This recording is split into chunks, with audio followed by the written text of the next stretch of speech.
island of Madeira is in the same latitude as the deserts of Morocco and Arizona, so it's usually hot and sunny, a sort of Portuguese Canary Island. Unsurprisingly, it's a favourite destination for the drivers of the European Rally Championship as they gather here for another coefficient 20 round of the series. Armin Schwartz started flat out in the Escort, but bad luck was waiting for him on this first stage of the day. He hit a rock on the right rear and gave the suspension a big knock. Though Schwartz continued to push hard, he lost a minute in the stage and collected a 2-minute road penalty. Starting the stage, 2 minutes behind him, Aghini never saw the damaged Ford on SS1, and he was going well. Fourth fastest on SS2, third on SS3 in what amounts to a works Toyota Corolla. The big surprise was Lopez in a privateer Peugeot 306 kit car, the local man flying through the stages. On the limit all the time, he was the early leader with a car that's 95% the same as the works cars. Andrea Navarra had a flat tyre on SS3 and lost 32 seconds, dropping him back to 10th place on the leaderboard. Jose Carlos Macedo is another privateer with a near-works car, running third on the leaderboard. Lopez was fastest on 5 of the first 6 stages, leading Panizzi by a margin of 10 seconds. Not bad, considering that Panizzi is a world-class driver.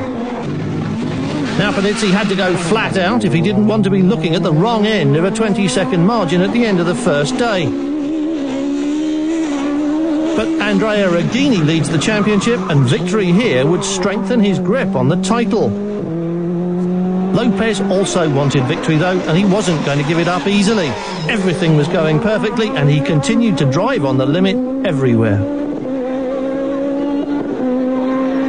Macedo was 49 seconds behind the leader, though he had almost no problems during the whole of the first day, and Miguel Campos was 6th and hoping to end the rally in the top 5.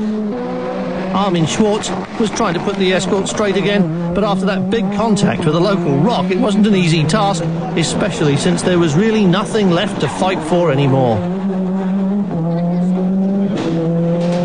At the end of the first day, the drivers returned to Funchal for the overnight halt, and at 7:30 next morning they began day 2 in the mountains, on wet roads and in some thick mist.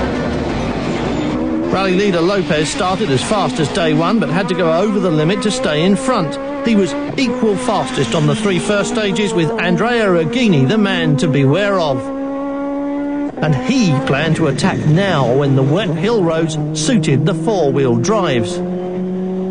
Clearly, the 2-wheel drive cars were having traction problems, as he expected.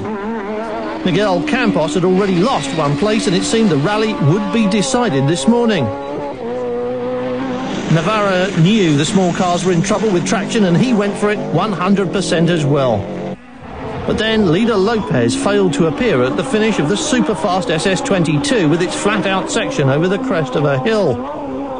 With his lead cut by 20 seconds in 2 stages, he was flat out at 200 kilometers an hour when he lost a wheel and rolled 7 times. The catastrophe was immense, and Peugeot withdrew when they heard the news that 2 spectators had been killed and 4 injured. Gilles Panizzi also withdrew, though the rally continued. Now it was an easy victory for Aghini, who would have won anyway, and would have preferred it to end in well-earned triumph rather than tragedy. Behind him, Macedo was 2nd and Azeredo 3rd, but it mattered little by comparison. This is a rally that's enjoyed by the whole population as well as the drivers, and usually means a 3-day party that holds the whole island in its grip. Andrea Aghini defeats the local heroes to take victory, but the accident to the Lopez Peugeot makes it a hollow one indeed, and out of respect to the victor.